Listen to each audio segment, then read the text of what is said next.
Hello out there. Permission Mission. My name is Mary McElhatton. I am live here today with a very special guest. What is Permission Mission? Permission Mission is a show where no topic is too tough to have.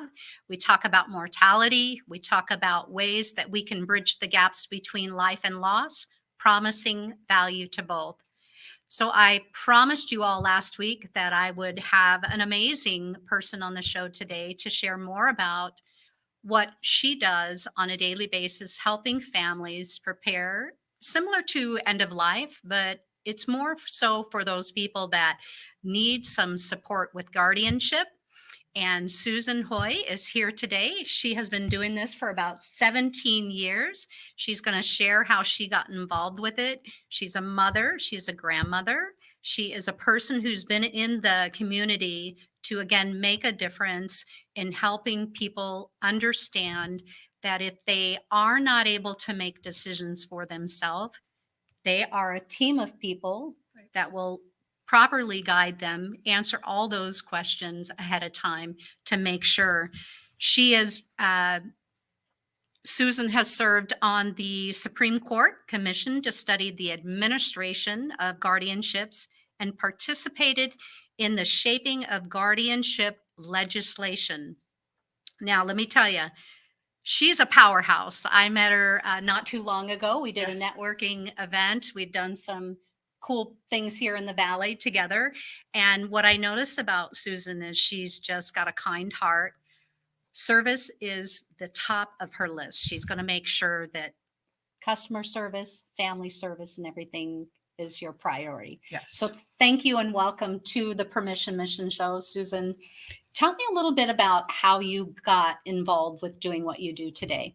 Well, I do want to thank you, Mary. I was thinking about this morning. Our paths have crossed so much over the last few months that this is like the pinnacle of those paths crossing, to be able to sit down together and have this conversation because we're so aligned in what we do, really. Absolutely. We kind of shared this morning, like I talk about mortality, but you're talking about it as well in a way that's even more so important because it's before the death occurred. Do you know what I mean? So thank you. You're welcome. And let's continue to keep running into each other so we can keep doing what we love to do. I agree. So you got into it based on working in you had worked in a nursing home prior. Yes. So my career started 20 years ago, or 20 years ago when my career started in a nursing home here in the Las Vegas Valley. I was the admissions coordinator and the Medicaid specialist. Part of my role was to evaluate individuals, patients in the hospital, to determine if they were appropriate for our facility, not just medically appropriate, but they could financially afford the care that they needed. And it was within that role over the span of 20 years that I grew to really learn about the end of life journey, that people don't always have advocates. And we would admit patients into our nursing home that had no family or family that lived clear across the country, no friends, no support network, and they really didn't have anyone to advocate for them. And so often I would see that their lives were so much more than just what they were living in the nursing home. And there was no one helping them with taking care of their home or taking care of their bank accounts or taking care of their pets. And they couldn't do it on their own. And that was really my first introduction into guardianship and what a guardian would do. And I was fascinated with it. I loved it. I felt a deep passion for it, really helping and advocating in that way. Sure. Well, because they're hopeless at that point when they still have things that need to be taken care of, but yet they're limited with their, like a person who gets to an age or, we feel like we don't have options, and you guys are the options. Right. And it's the most vulnerable time in their lives when you cannot advocate for yourself, whether you can't speak because of a catastrophic medical event or you can't physically get out of the hospital bed or get out of the nursing home. that is fear and vulnerability. And it's just frightening to think that there are still individuals in our valley that do not have a good advocate for them. So obviously that says a lot about you, and what you do is building that trust with them so that they can trust you enough to follow through with some very serious decisions, and them really rely on you. So you've built your team up. You've Yes. got a team of 7. I was happy to hear that number. That's my favorite number. What and you guys, who else do you partner here in Vegas with to help do what you do with the guardianship? Collaborative advocacy is one of our values at Nevada Guardian Services. And so we partner with whoever is going to promote the well-being of the individual that we serve. So that could be from their attorney to their families, to their CPA, to their medical providers, to their longtime family physicians. Okay. Our advocacy is not just limited to that individual or what they need in the moment. It spans over all of their life and every facet of their life that we are managing for them. What would you say, based on just you've been doing it for 17 years, what would you say is one of the common things that we overlook as again, we don't talk about mortality. It's very rarely talked about until we're forced most times, right? And that's what Permission Mission is attempting to do, is not feel forced, but feel fortunate. So what is it that you see as far as families that come to you that maybe on the outside we overlook as a service that you provide? One of the biggest concerns that we hear from families is the ability to pay for long-term care. Okay. So when someone's calling into our office, they're usually in crisis, and the conversation is always starting with, my mother needs nursing home care and we don't know how we're going to pay for it. She doesn't have the resources to pay for this care. We don't even know what level of care she's going to need. The hospital wants us to find a facility for her, and these facilities range from $8,000 to $13,000 a month. And we've been told we don't qualify for Medicaid. Like, we hear this so often. And I think where the missed opportunity is to really have the conversation about, well, if something happens to you, what do you want to be done? Or where are your resources? Do you have estate planning in place? Do you have long-term care insurance? And I think about, in my own life, those conversations I've had with my own parents. Yeah. And I was really young. My dad had retired from Nellis Air Force Base in the fire department, and he was taking a position overseas off the coast of Africa. And we were driving down the road, and I said, Dad, if something happens to you, what do you want me to do? And I think about that question because immediately he went to, well, if I die, right? Yeah. And so he said, I don't care what you do. Do whatever you want. I'm like, it's a common response. I'm like 23, 24 years old. And I said, okay. And then, a little bit of silence. Then he says, well, what would you do? And again, I'm going to, if my father dies. And so I said, well, I would bury you in Illinois with grandma and grandpa. And he kind of like sat up and he said, bury me in Illinois. Why would you bury me in Illinois? I've lived in Nevada most of my life. I know what I know now. That was a missed opportunity to really carry the conversation further, right? Because he said to me then, cremate me and bury me at the VA cemetery in Boulder City. But people's life's journeys, their end of life journey, is riddled sometimes with medical issues and financial issues. It's not just, we go to bed and we just don't wake up one morning. There's so much more to that. And those are the kinds of things that, my team is faced with every day. How are we going to financially, pay for this care that this person needs, that's entrusted in our care? Yeah. And what is the best care for this individual? What meets their needs and desires? So it's common to not think about, like we cannot predict the future. Right. And I think when these things happen, that like today, everything's good and fine, and everything's okay. But like you said, when you get that call where mom's, and I'm truly having to deal with this myself right now, is what is the next step for my mother, and we talk about it, and she's cool and she's coherent, like she's like a decision maker still. We know that, Mom. You're the decision maker. She'll be Yes. 89 this year. That's awesome. And she's it's if the money is not available, how must that feel on a person who has responsibly lived, but then can't even make that next decision of where Right. they're going to go or what kind of care they need. Right. So long-term care is so important for us to think about today, because we would not know what the future holds. Yeah, absolutely. Absolutely. And it's very devastating for families to try to navigate the Medicaid program on their own. We're fortunate to have a Medicaid specialist in our office with over 30 years experience. And the tenacity that she has for these individuals, and to get to the finish line and to get that Medicaid eligibility or that in place is a huge relief for families, because with that comes the care that someone needs.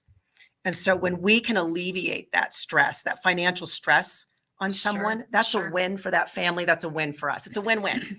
That's a win-win. It's a win-win. What are some of the most common services people reach out to you for?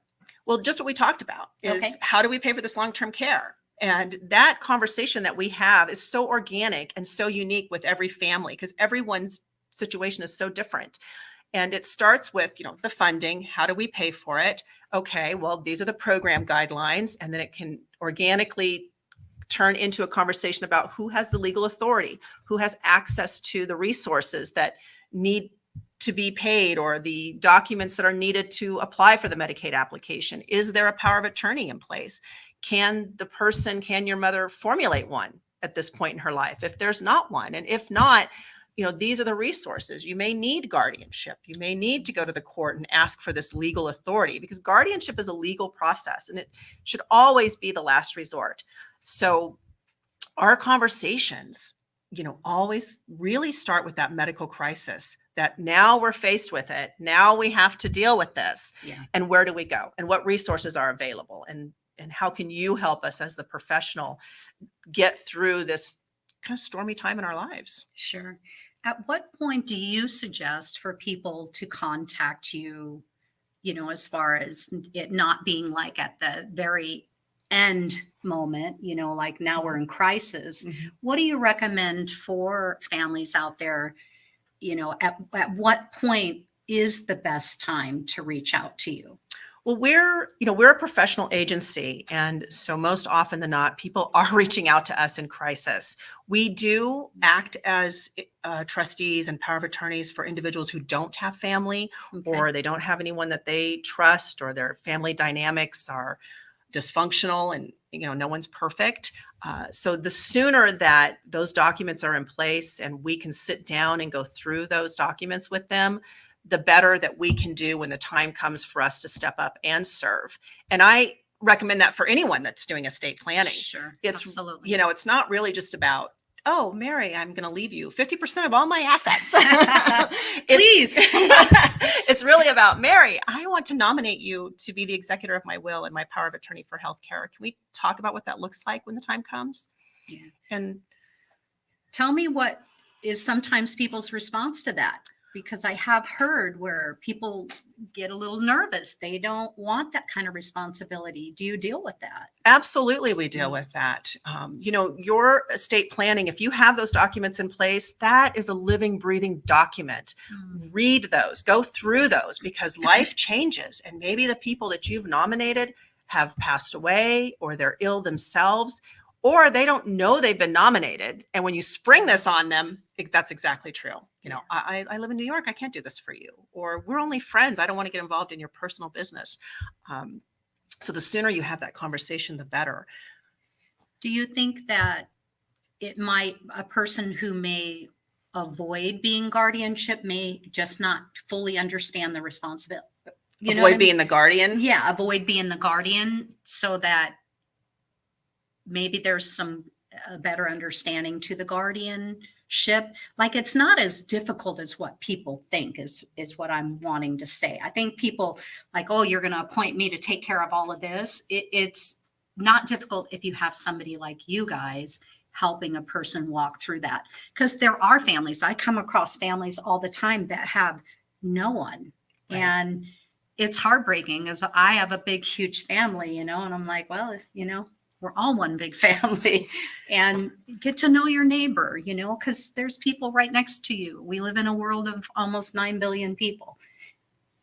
There's other people, I don't like people being alone. That's partly why I talk about permission mission too, is because it helps bridge the gaps between us, right? Life and loss, bridging the gaps. Think about our end of life first, so that maybe we'll not be so stubborn and be alone, but we'll participate more with family members. And so would you agree that if a person is assigned as guardianship, that it would be, if they have some education about it, maybe they'd be more up to it than just it being sprung on them? Yeah. So remember, guardianship is a legal process. So the appointment is through the court, and it is, again, a legal process. And so there are statutory requirements that have to be met ongoing in a guardianship. There's accountability to the court for how you're managing the money. There's accountability to the court for how you're caring for that person. There's accountability to providers to be available to make decisions when decisions need to be made. So it's not a light role.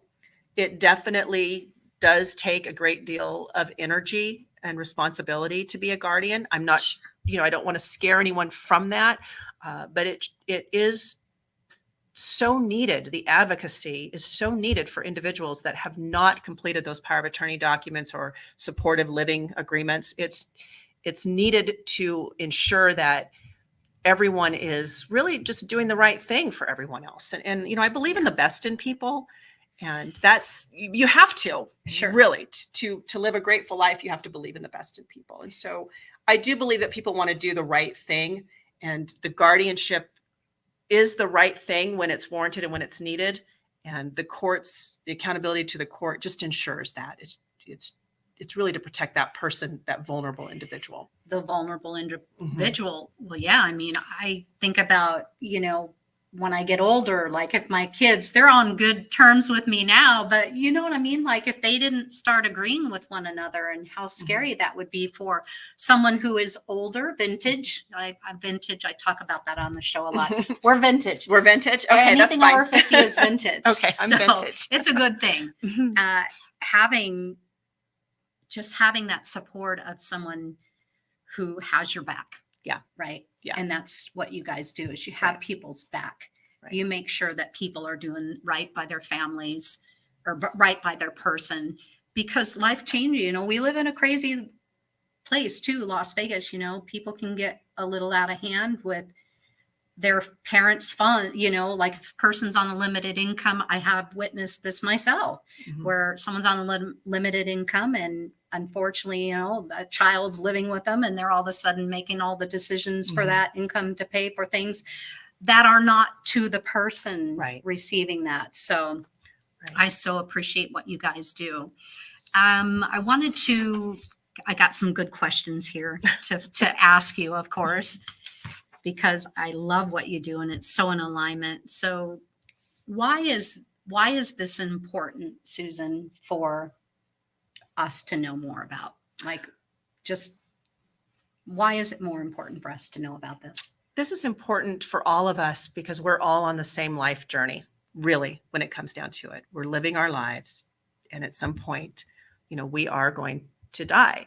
And this is important to me personally, to think about what my life journey may look like. Like I mentioned earlier, how many bumps in the road will there be during my end of life journey? Will I have medical illness? Will I have financial concerns? Will my kids be fighting over those things? What is that going to look like? And how much of a responsibility am I going to take for my own end of life journey, and do my own planning and make my own needs known, so that they don't have to veer too far off my path, right? Like I've given them the guideline to do that. And that's why I think it's so very important that these conversations be had Wow. and continue to be had, right? Like how I feel today at 54 if I fall and break a hip is much different than how I'm going to feel at 98 if I fall and break a hip. Sure. You know? Absolutely. So we just had this talk with I had this talk with my mom this morning. I call her every Friday morning before the show, just to get a little pep talk from her. And, you know, fortunately it's been pretty easy for us navigating her, you know, going towards, you know, those years that we hope still have a few left. But she's been gracious to be able to give the keys up when it was time to give the keys up from the car. Well, you're lucky.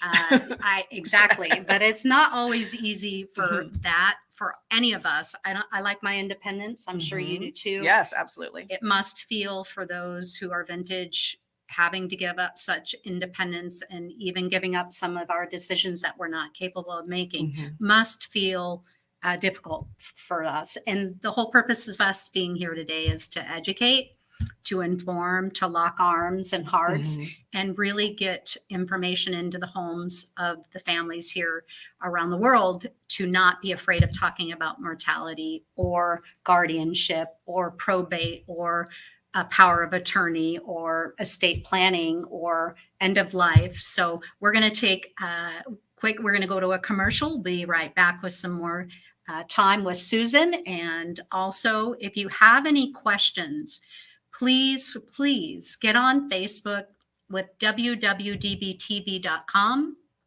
Also Facebook, Permission Mission, and Mary McElhatton. Post any questions. We'll be more than happy to answer, even outside of the show today. If you didn't make today's show, make sure to go to WWDBTV.com. Share it with other people. You never know who's going to be needing this information. And we'll be right back. We're going to go to a commercial. Are you looking for someone to provide training to your staff? Do you need a motivational speaker about how to handle change? Do you have an upcoming event that needs an MC to handle those responsibilities? Well, look no further than longtime Las Vegas radio personality Aaron Phillips. I am local to Las Vegas and I can blend my talents with any audience. For more information, please visit www.aaronzauer.vegas and book me for your next event or training needs.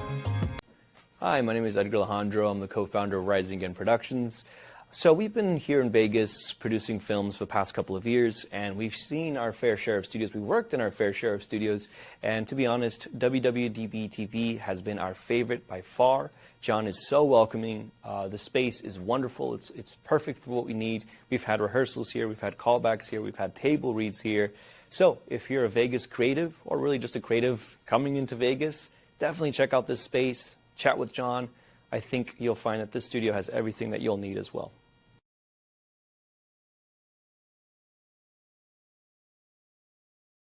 Welcome back. Welcome back to Permission Mission. I am your host, Mary McElhatton. I am here with Susan Hoy from Nevada Guardian Services. She's been doing this for 17 years, came from a passion of working in the home, kind of nursing home. Nursing home, to be able to see that there was a gap that and a need to fill of helping people understand that even though life is going towards the end, we can still enjoy the journey. Right.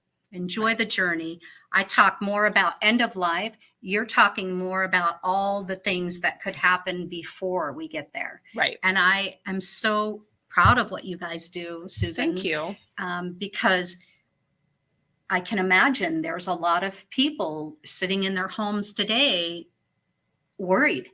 They may have a condition that's kind of taken their ability to think properly. How scary and vulnerable that must be.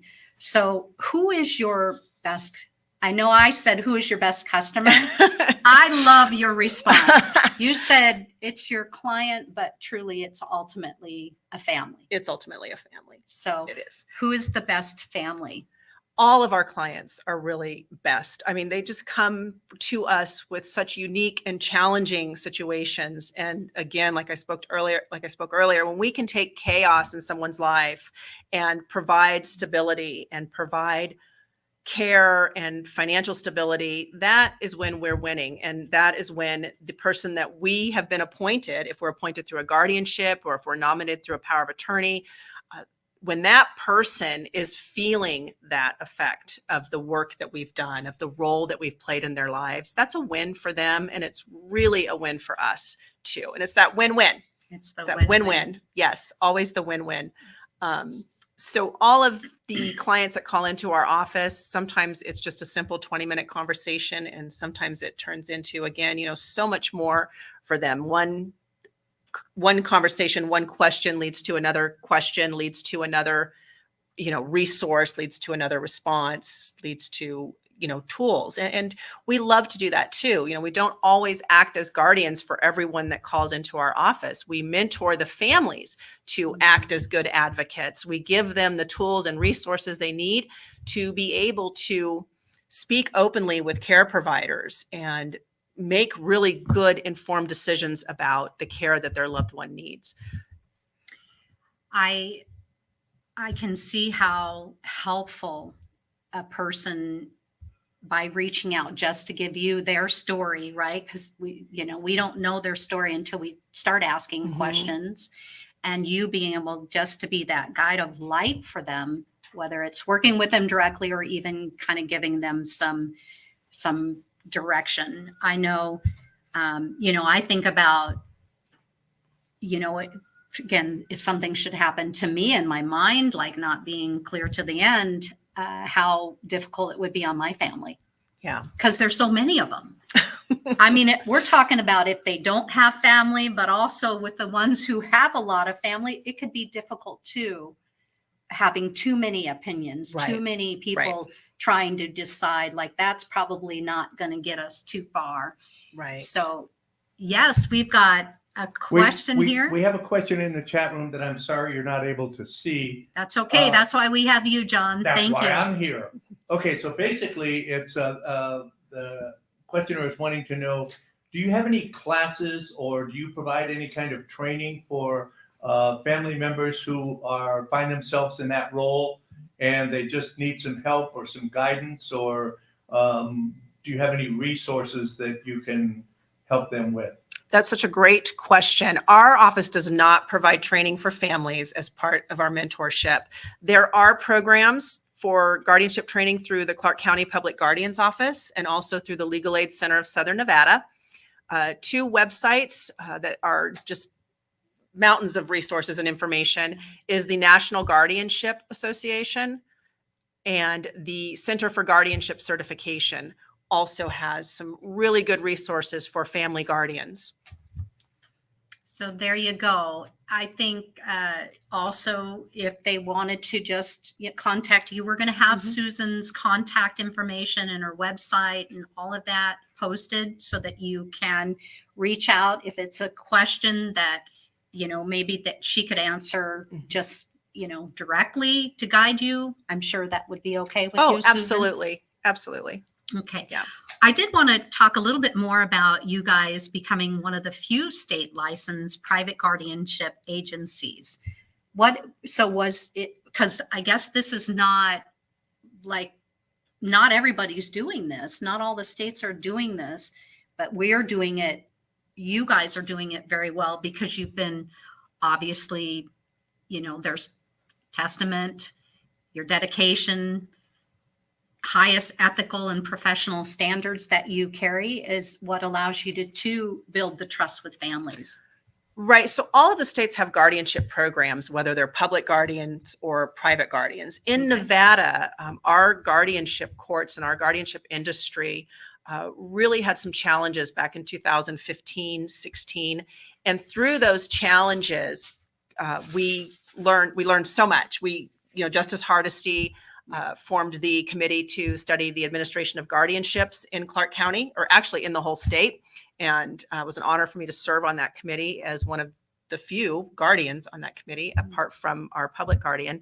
And so the licensing for us is really about credibility. It's about accountability, which is one of our values. We are licensed through the state of Nevada, Business and Industry, Department of Financial Institutions.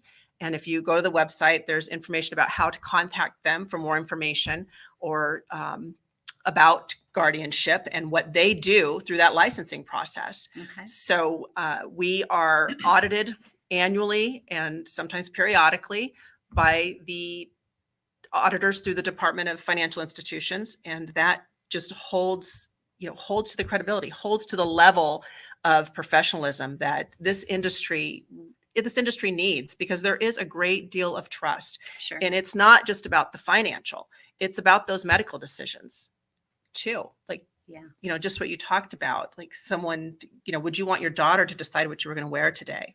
Right. Like, yeah, So that's, I mean, that's those- specific. Some things are Right. like really detailed Yes. questions and stuff. yes. If a family, look at here, I'm seeing the questions okay. here. If a family member who needs access to Medicaid, what is their best first step?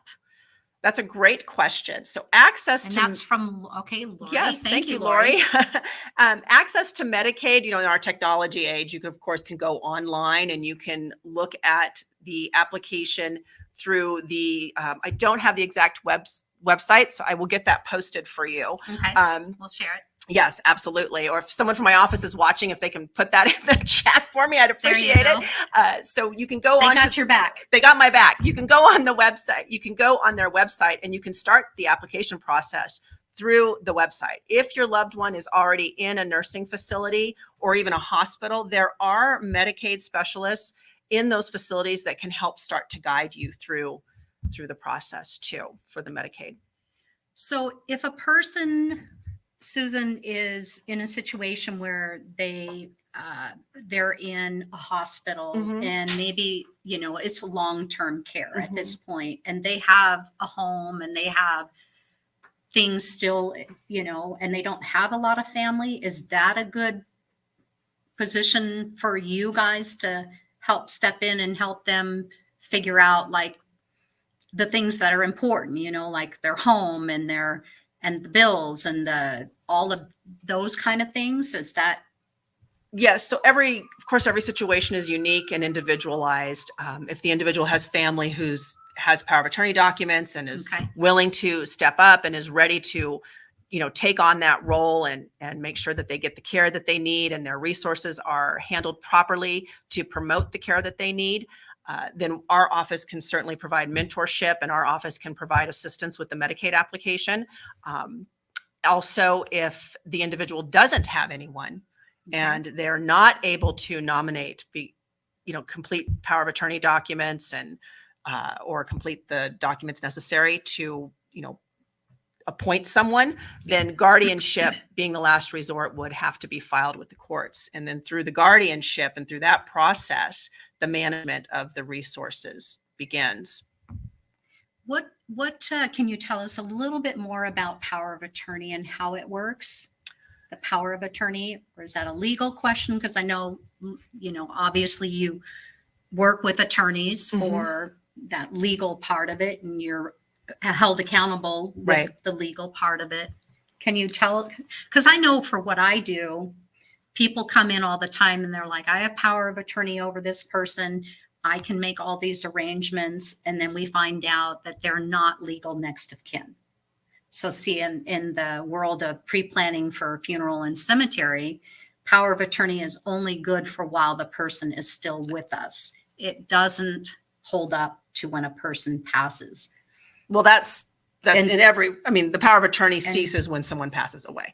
And so the power of attorney document, our Nevada statutes have those documents in them, are very specific as to what authorities you're granting someone to be able to act on your behalf. Okay. So there's a financial power of attorney, and then there's a medical healthcare power of attorney. The financial power of attorney may give you authority to manage, the bank accounts and the day-to-day activities, but it may not give you the authority to enter into a listing agreement or sell real property.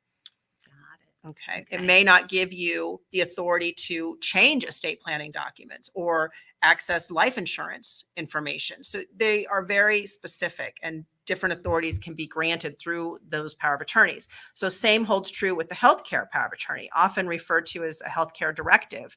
There are in that healthcare or power of attorney, the first couple paragraphs, you're nominating someone. Hopefully you're nominating a successor in case the first person's not able to act or chooses not to act. And then the rest of that document goes into detail about what your specific wishes are in reference to, if you have a terminal diagnosis, what life support do you want? What medications are you willing to take or not take? Do you want special treatment? Do you want to be fed intravenously through a tube in your stomach, or do you not want that? Or do you want it, but only under certain conditions?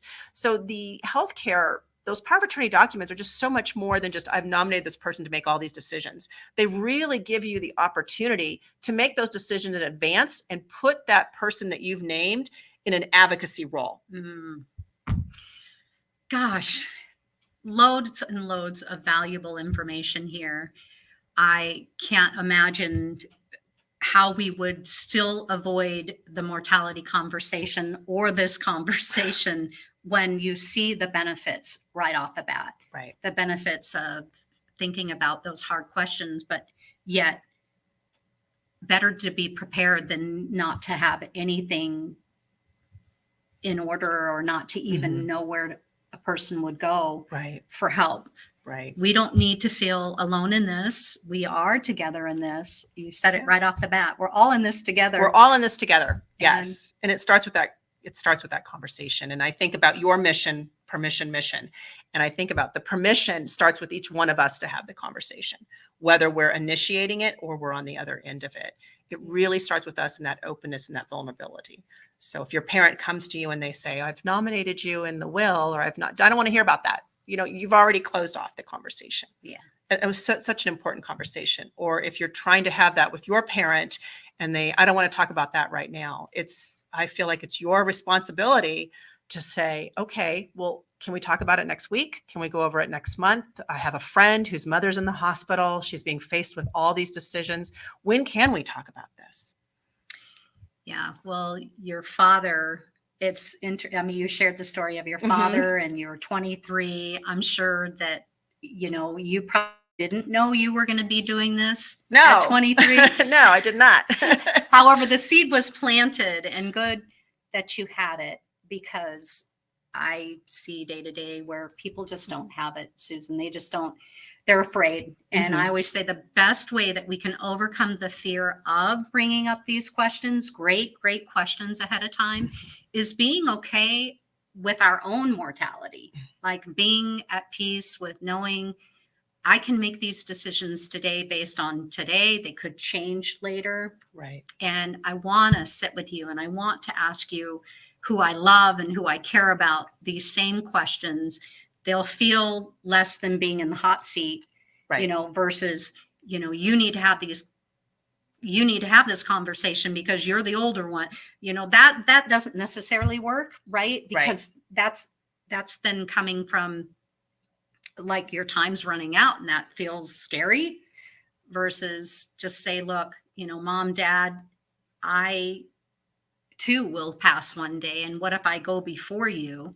How would we then deal with all of this? Because some people are only children, and that's got to be really difficult for an only child, to have to say that. But at the same time, like we don't know. We know, but we don't know. Right. And you have truly come to fulfill a need that's so big in this world.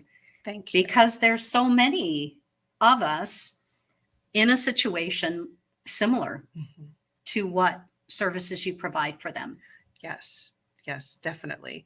And we think about some of our clients that, don't have an advocate or they've nominated someone who chooses not to act, and we're not even able to really, say to them, well, you nominated your neighbor, but they don't want to do this for you. Like they just have no idea. And I think that they're in that situation and they're vulnerable, and they thought at one time they had everything together, and then it falls apart when it's needed the most. And what conversation was missed to really prevent that from happening? What openness, just a simple, I'm getting ill, and, you're bringing food over for me every day. I'm going to make you my power of attorney. And what if the neighbor then had said, oh my gosh, no, please don't.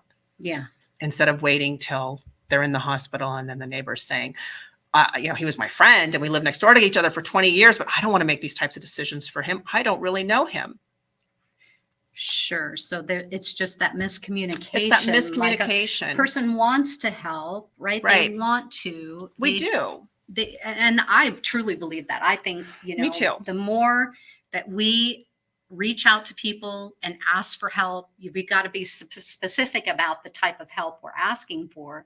Do you know what I mean? Like Yeah. in that case where they didn't really say, hey, look, I put you as my power of attorney, or I put you as someone who's going to make these decisions. That's different than thank you for bringing a meal over to me. Right. That's very Right. It's different very type of way different. of helping. So Yes, it feels different to you and I, but it might not feel different to the person that is being helped. sure. So we Sure. all have different perspectives of the level of help that we want to give one another, or that we're willing to accept from one another. And so when we have that miscommunication because we didn't have that conversation, is where, we fall short, I think, as a society, in really caring for one another and being there for each other. Mhm. And so we fill the gap. We in do that. fill the gap. Yeah. And our conversations fill it even quicker. Yes. Yes, for sure. We want this information. We just Mhm. have to be brave enough to ask for it. And it's so important. Everybody, to every one of us Mhm. who are still here, on ways to make sure that we're just learning and Mhm. growing from things that didn't work so well before us, right? Right. I mean, we're all getting older, and the cool part about getting older is that we get more wise. Well, we should. I hope that we are all getting wiser. We should get wiser. Yes, I'm teasing. I know. I've got a birthday coming up, Susan, and I'm thinking, oh Lord, 60's coming up pretty. Yeah. I've still got a couple years, but Right. it's like, oh, but I'm getting wiser. Mhm.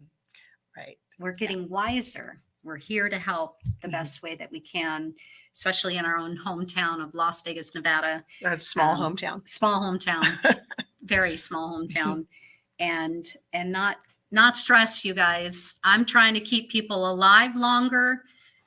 You're wanting people to enjoy the journey no matter what our situation is. Right. And it's an opportunity for us, again, to get knowledge. Knowledge is way better than not knowing. I'm going to sign off with our guest here today, her awesome quote that she stands by. This is her daily dedication. And it's by Dorothy Sayers, 1945. Work is the gracious expression of your creative energy in the service of others. I think you've definitely been a great example of just Thank you. servicing others. You've been a wonderful mentor person. I've learned a lot here today. I know I've got some homework to sit down and think about, ask some good questions, and learn from you. So on the website, WWDBTV website, you will be able to see all of the prior shows, this show. Please share. Susan's contact information will be posted as well. The phone number of how to get in contact with her. I encourage you. There's no silly question. No right? silly question. No Yeah. silly Whatever question. is on your mind, if we cannot help you, we'll get you to the right place for sure. And that's what this is about. Also, the Permission Mission website, you're able to go there. If there's particular topics that you'd like to hear more about, please inquire with me, just to let me know, and I'll share them anonymously, or I will even share your name, because it's better for us to be together in answering these questions together while we can, instead of just leaving them in the dust when we're not able to, have the answers. We are wanting this information more than we know, because life is precious. End of life is precious. Yes. And we're all in it together. So see you next week, back on the Permission Mission show, every Friday, airing live broadcasting at 11 a.m. Have a great week.